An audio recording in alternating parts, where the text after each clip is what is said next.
There are places in this world where the veil between the living and the dead grows thin, where ancient forces stir in the darkness, waiting for the perfect moment to reveal themselves.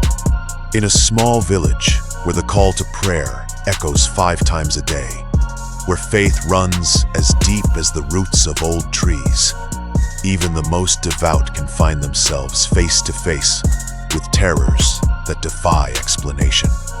This is the story of Hamza, a boy who learned too early that some encounters mark you forever, changing the very fabric of your existence. What began as a simple walk to the mosque would become the first thread in a tapestry of supernatural encounters that would haunt him for years to come. The afternoon call to Asr prayer drifted across the village like a gentle reminder of faith's constancy. Hamza stirred from his post-lunch slumber, the drowsiness of Ramadan fasting still clinging to his young mind. His father had already left for the mosque with his younger brother, leaving behind urgent words. "Hurry with your ablutions, son. Don't be late." The house felt unnaturally quiet as Hamza prepared for prayer. Even the usual sounds of the village seemed muted, as if the very air was holding its breath.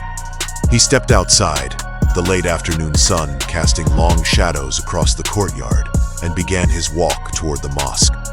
But as soon as he crossed the threshold of his home, the world seemed to shift.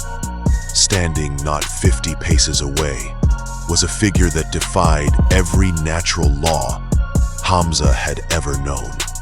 The being wore a long, black raincoat that swept the ground, its fabric moving with an otherworldly fluidity despite the complete absence of wind. But it was not the unseasonable clothing that froze the blood in Hamza's veins. It was what lay beneath.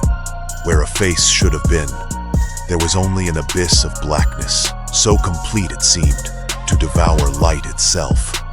No features were visible save for 2 eyes that burned with the intensity of hellfire, red and malevolent, boring into Hamza's soul with an intelligence both ancient and utterly inhuman. In the creature's grasp was an iron chain, its links glinting dully in the afternoon light.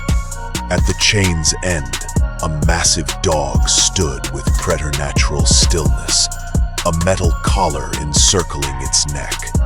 But most terrifying of all was the realization that slowly crept into Hamza's consciousness. The figure cast no shadow, and its feet